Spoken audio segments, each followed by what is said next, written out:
चलो, आखिरकार ये विश्व युद्ध खत्म हो ही गया। फिर से अब कुछ करना बाकी है, देशों की सीमाएं वगैरह वगैरह। पिछले विश्व युद्ध के बाद मैंने पैलेस्टीन को कॉलोनाइज किया था, ये अच्छा नहीं रहा। क्या हुआ?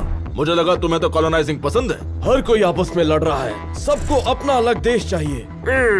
हाँ, समझ गया। ये तुम्हारी गलती है यूके। तुमने ही अरब और जूश को उनका अपना अलग अलग देश देने का वादा किया था। मुझे नहीं लगा था वो मुझे इतनी गंभीरता से लेंगे। तो तुम्हें क्या लगता है हमें क्या करना चाहिए? सच कहूँ तो मुझे लगता है हमें उन्हें साथ में रहने में मदद करनी चाहिए। सबका बस एक ही देश। एक देश हो ही नहीं सकता, जितने ज्यादा हो उतना बेहतर है। मेरे लिए तो यही काम आएगा ना। लेकिन ये फैसला कैसे करें कि किसको क्या मिलेगा? दक्षिण में ज्यादातर रेगिस्तान है, तो इसे खेती वाली जमीन के हिसाब से बांटते हैं। और हाँ, इमिग्रेशन के लिए जूश देश को थोड़ी ज्यादा जगह देते हैं। अच्छा आइडिया है। तो ये 2 देश होंगे। काम पर लग जाओ। इससे तो किसी को भी कोई प्रॉब्लम नहीं होनी चाहिए। हेलो, मैं पैलेस्टीन की यूएन स्पेशल कमेटी से बोल रहा हूँ। आप कौन? हेलो दोस्त यूएन। मैंने सुना तुम मेरे बॉर्डर के पास कुछ और देश बनाने जा रहे हो। क्या?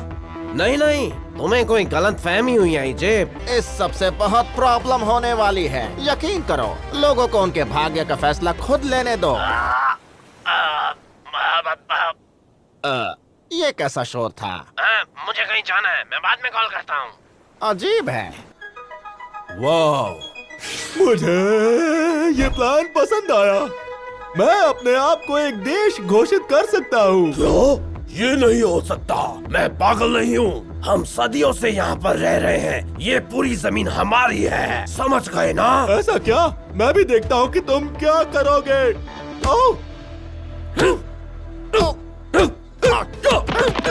उम्मीद है कि हमारा ये फैसला भविष्य में दुनिया पर भारी नहीं पड़ेगा। नहीं नहीं, ऐसा कुछ नहीं होगा। उम्मीद तो यही है।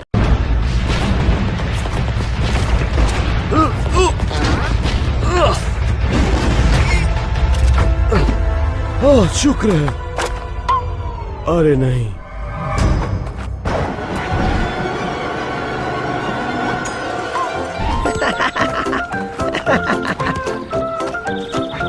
ओ ये मजा ही आ गया। मोहम्मद, क्या ये तुम ही हो? हाँ, सही पहचाना। और तुम यहाँ ये कर क्या रहे हो? और ये बंदूक? अरे नहीं, कहीं तुम भी तो।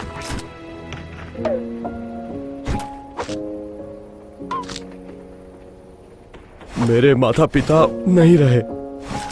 ओ, तुम्हारे पेरेंट्स, मुझे ये अच्छे से याद है। तुम्हारी माँ बहुत ही अच्छा खाना बनाती थी, है ना?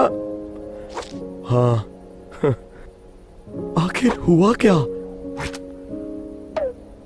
अरे नहीं, मुझे ये जानकर बहुत ही बुरा लगा। तुम्हें पता है, मेरे माता पिता भी चल बसे। अब वो नहीं रहे, मैं भी अकेला पड़ गया। पता नहीं मैं अब क्या ही बोलूं, समझ नहीं आ रहा। बेंजामिन, तुम अंदर हो क्या? हमें यहाँ से निकलना होगा। बेंजामिन, जवाब दो, क्या तुम अंदर ही हो?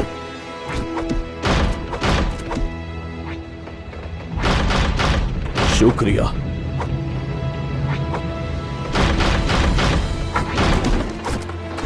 बेंजामिन, तुम किससे बात कर रहे थे? वो मैं खुद में ही बड़बड़ा रहा था। ओ अच्छा, लगता है इस युद्ध के कारण तुम पागल होते जा रहे हो। कह सकते हो सर। अपना ख्याल रखना। ओहो, अब आएगा असली मजा। ये मेरे शहरों पर रॉकेट्स दागने के लिए। ये तुम्हारे प्रतिबंधों के कारण मुझे ऐसा करना पड़ा। जानते हो मेरे कितने नागरिक भूखे मर रहे हैं? अरे नहीं, सुनकर काफी बुरा लगा। Palestine, Palestine, Palestine. नागरिकों की बात कर भी कौन रहा है? तुमने जो बंधक बनाए थे उनका क्या भूल गए? ओह नहीं नहीं यार, इस्राएल, इस्राएल, इस्राएल। तुम सब क्या कर रहे हो? मैं एक अच्छे देश का साथ दे रहा हूँ, क्योंकि मैं भी एक अच्छा देश हूँ। मुझे लगता है तुम मुद्दे से भटक रहे हो। हाँ? खैर, हमने तो लोगों को ऐसे अचानक से बेघर नहीं किया ना। तो मैं क्या कह रहा था? Palestine, Palestine.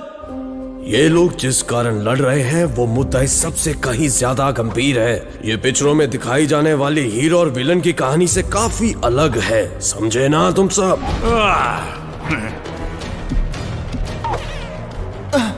मैं थक गया हूँ। हम आखिर यहाँ आए क्यों हैं? वो क्योंकि एक मिनट रुको, हमारे बीच में जो हो रहा है उसके पीछे तुम सबका हाथ तो नहीं है क्या? हमारा पैर भी नहीं है। और नहीं तो क्या, तुम सब नहीं तो हमें साथ लाने की कोशिश की थी और अब हमारी हालत देखो।